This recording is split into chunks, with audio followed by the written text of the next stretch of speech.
All right, here's your last chance of the 6 arduous days of work we put into the coal mine.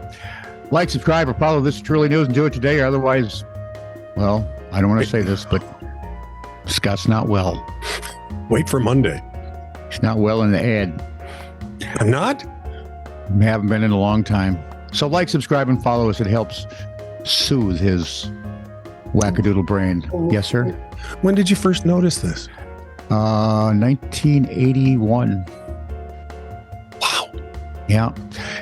Oh, and if you find a weird story, something that reminds you of Scott, send that to TITR@netradio.network. This is True, Really News with Scott Combs and Tony Vercanis. All the news you're about to hear is true, Really? as far as you know. From Gray's News, Delaware County, Ohio, zookeepers in Ohio says they got a surprise Thursday when a gorilla they thought was a male suddenly started giving birth.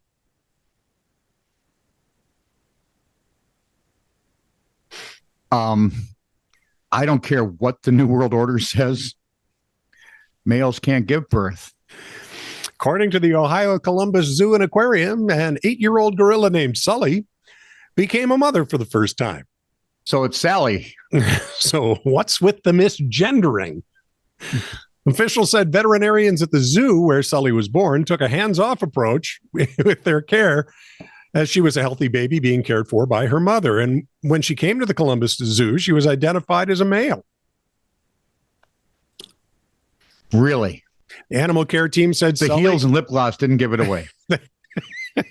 Animal care team said Sully has been in good health over the years, and they haven't needed to perform any medical interventions or inspect her too closely. Team also said it's hard to tell the sex of younger gorillas until they reach age 8, as they are similar in size. Sully and her new baby girl are in good health, according to the zoo. DNA test will be done later to determine the father of the newborn gorilla. Probably some chick at the last place. Ronnie Tucker says, I don't think Ohio should be keeping animals. Ever. Again. No, all of them should be gone. All right, it seems like they would go without saying, but never mind. I'm not going to say it. I'll let you figure it out. Okay. April 3rd, Flagler County, Florida.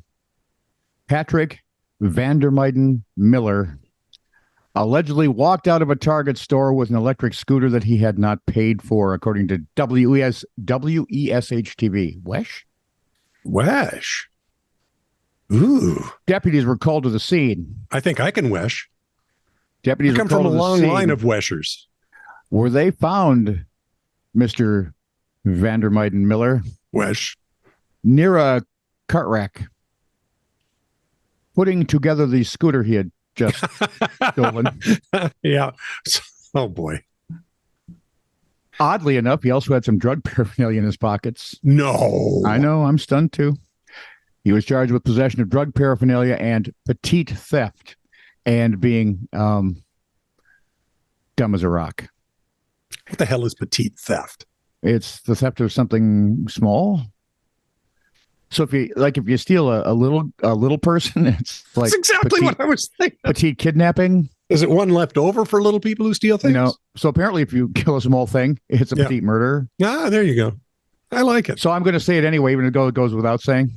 If you steal a little steak, it's a petite steak. Please, would you assemble any item you steal away from the store's parking lot? Just for heaven's sake, for my sanity, just please. We got to be charging for this advice to the criminal minds, Tony. No, because they won't take it. From Newsbreak, Minneapolis, and I want you to really think about this. Newsbreak, Please, I only live an hour away. Minneapolis, local news. Yeah. See if you can find the problem here. Okay. Well, it's Minneapolis. The post includes content assisted by AI tools. Bingo. All right, you see it coming. A serious incident occurred in Central City when 3 police officers were attacked unexpectedly, resulting in severe injuries. Did the Flash have to come and help them? The Central City. Yeah, right.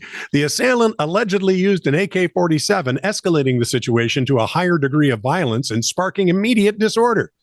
This sudden act of violence has greatly affected the city and left the community stunned. Stunned, they say. The seriousness of the assault was further highlighted by an immediate call for backup, according to the dispatch audio provided by Broadcastify. Broadcastify. By what? That is a stupid name. What the hell is Broadcastify? I think they take AI stories and do stupid crap with them. I got to look now. Go ahead. Carry on. Do whatever it is you're doing. As of the most recent report, the condition of the 3 injured officers remains undisclosed, with further updates expected as the investigation continues. Apparently, there are 11 towns in the U.S. called Central City. 12 if you include the D.C. universe. None of them are in Minneapolis. Central City, Minneapolis. Why would you send Newsbreak Minneapolis stories from Central City? Didn't you tell me this was AI? Yeah, AI doing its best. So, it's not taking over anytime soon. What else do you want to know? I mean, really. Good point. The robot uprising is going to be much stupider than we all thought. They're going to be like the robots in Star Wars. And a whole lot more, shall we say, humorous than deadly. Yes. Yeah. Daryl Pitt is chair of the Meteorite Division of the Maine Mineral and Gem Museum in Bethel, Maine. No. Honestly, I didn't know they had one. Well, I'm pleased to know they do. Oh, not the Meteorite Division. I didn't think they'd had a museum in Bethel, Maine. Bethel has pretty good size.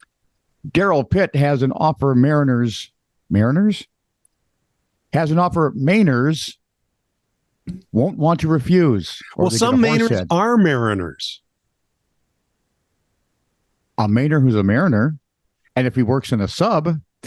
So if you're the first to find, shut up.